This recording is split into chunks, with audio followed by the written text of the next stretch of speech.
Shalom sahabat transformasi kekasih Kristus.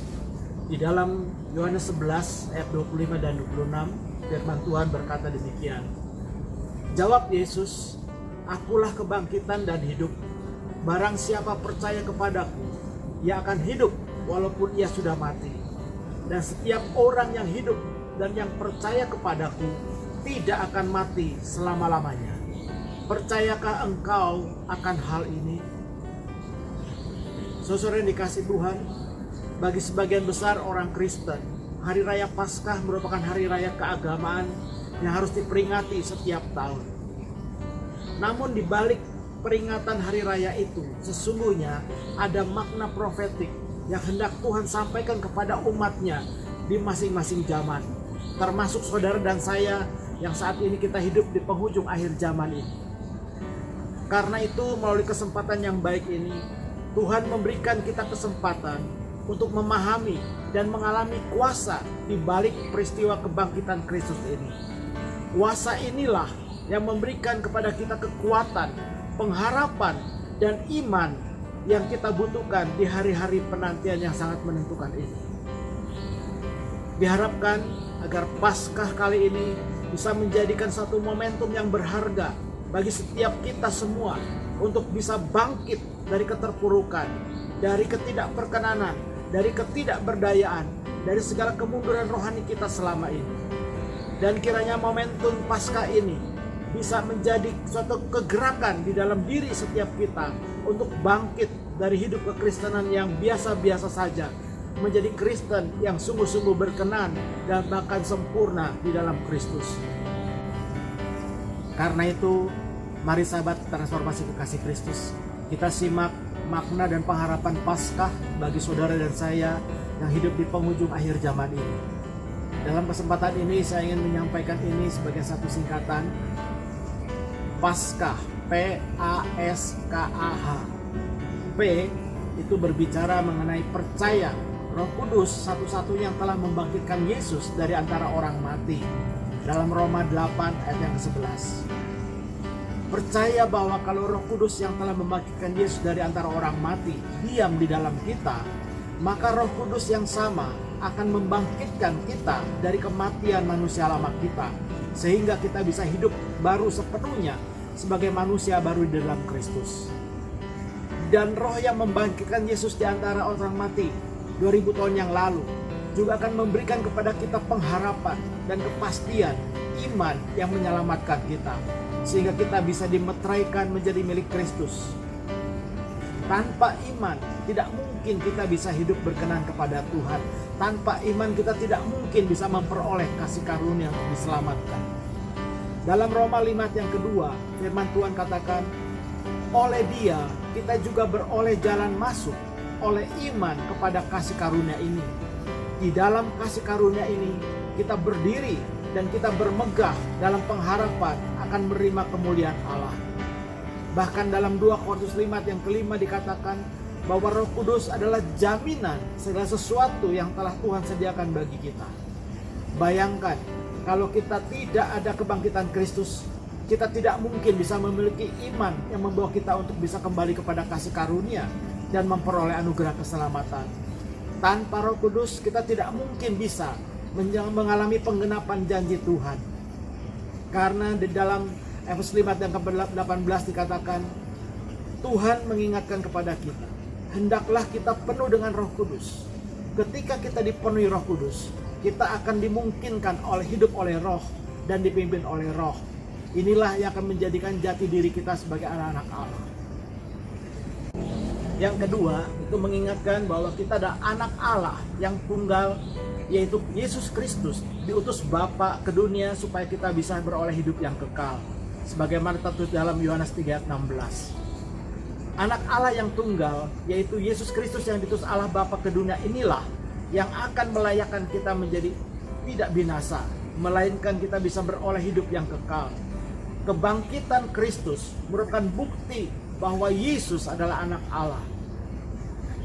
Di dalam 1 Yohanes 5 ayat 11 dan 12 dikatakan bahwa Allah telah mengaruniakan hidup yang kekal kepada kita, dan hidup itu ada di dalam anaknya.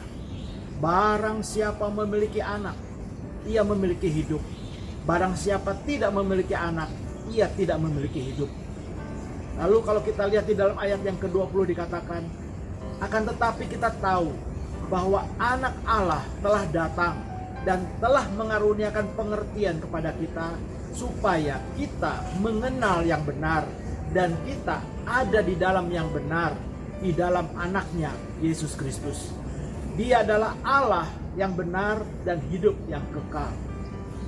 Sayangnya saudara-saudara dikasih Tuhan, justru masih banyak di antara kita yang merasa dirinya anak-anak Allah, tetapi dalam kehidupan sehari-harinya tidak sesuai dengan prinsip-prinsip kerajaan Allah. Banyak orang yang mengaku dirinya mengenal Allah, tapi sesungguhnya mereka tidak dikenal oleh Allah. Mereka merasa memiliki Tuhan, tetapi sesungguhnya secara rohani posisi mereka di hadapan Tuhan bukan miliknya Kristus. Selanjutnya Rasul Paulus dalam khotbahnya dengan sangat tegas mengatakan dalam Kisah Rasul 2 yang ke-36. Jadi seluruh kaum Israel harus tahu dengan pasti bahwa Allah telah membuat Yesus yang kamu salibkan itu menjadi Tuhan dan Kristus. Artinya sebagai orang Israel, yaitu umat pilihan Tuhan, kita sebagai orang-orang Israel rohani juga harus menjadikan Yesus yang telah disalibkan, telah dibangkitkan dari antara orang mati dan ditinggikan di sebelah kanan Allah Bapa sebagai Tuhan dan Kristus. Karena itu, seiring dengan pertumbuhan rohani kita sekarang ini, tidak cukup kita sekarang hanya percaya sebagai orang Kristen yang menjadikan Yesus sebagai Tuhan dan Juru Selamat, tetapi kita harus menjadikan Yesus sebagai satu-satunya Tuhan dan Kristus dalam hidup kita sehari-hari. Kristuslah yang harus menjadi pusat dalam seluruh aspek kehidupan kita sekarang ini. Hal yang ketiga, S itu mengingatkan kita kepada salib Kristus. Kebangkitan Kristus tidak mungkin terjadi kalau tidak ada peristiwa disalibkan dan mati di Bukit Kalvari. Salib Kristus dan kebangkitannya merupakan kunci hidup kekristenan yang sesungguhnya, di mana manusia telah diperdamaikan dengan Allah. Kita telah dibenarkan dengan Allah, dan karena kasih karunia Allah, maka manusia dimungkinkan mendapat penebusan dari Allah. Melalui pengorbanan salib Kristus ini juga, oleh kehendak Allah, kita dikuduskan satu kali untuk selama-lamanya. Dan kita bisa kembali hidup sebagai anak-anak Allah yang bertumbuh dalam kasih karunia Tuhan. Karena itu jangan sia-siakan karya pengorbanan salib Kristus. Kejarlah kekudusan dan pastikan kita hidup di dalam Kristus dan hidup sepenuhnya bagi Kristus. Selanjutnya Tuhan mengingatkan kepada kita, K itu mengenai kuasa kebangkitan, kuasa transformasi, dan kuasa kemenangan. Ketiga kuasa inilah yang memberikan kepada kita kekuatan, pengharapan, dan iman yang sangat dibutuhkan di hari-hari penantian yang sangat menentukan ini. Kuasa kebangkitan Kristus memberikan kepada kita keselamatan, sekaligus kuasa untuk menjalani hidup ini sebagai lebih dari pemenang. Kuasa kebangkitan Kristus merupakan inti pekabaran Injil Kristus yang sesungguhnya. Kuasa kebangkitan Kristus memberikan kita pengharapan baru. Karena dalam keberdosaan kita tidak mampu memenuhi harapan-harapan Tuhan. Tetapi dengan kematian dan kebangkitannya, maka kita juga dibangkitkan dalam kehidupan rohani yang baru. Sehingga dalam Roma 6 ayat 10 dikatakan bahwa kebangkitan Kristus membebaskan kita dari kuasa kematian, terutama dari kematian rohani. Kuasa transformasi membawa kita kepada pemulihan segala sesuatu, pembaruan roh dan pikiran kita, dan perubahan hidup menuju kepada kesempurnaan di dalam Kristus. Tidak ada artinya kita menjadi orang Kristen kalau kita tidak mengalami transformasi yang membawa kita menjadi semakin serupa dengan Kristus. Sayangnya, banyak di antara kita yang merasa dirinya sudah menjadi orang Kristen, tetapi hidupnya tidak berubah. Tidak ada sesuatu pun yang bisa menjadikan identitas dirinya sebagai orang yang mengenal Tuhan. Bukan menjadi semakin serupa dengan Kristus, tetapi mereka malah menjadi semakin serupa dengan dunia ini. Dengan kekuatan kuasa transformasi inilah, baru kita bisa mengalami perubahan seutuhnya. Bahkan mampu hidup seperti Kristus telah hidup. kita bisa dimungkinkan untuk mencapai keserupaan dengan Kristus yang diaplikasikan dalam kehidupan kita sehari-hari. Sehingga hidup kita di tengah-tengah dunia ini akan bisa menjadi surat Kristus yang terbuka, yang bisa dibaca oleh setiap orang.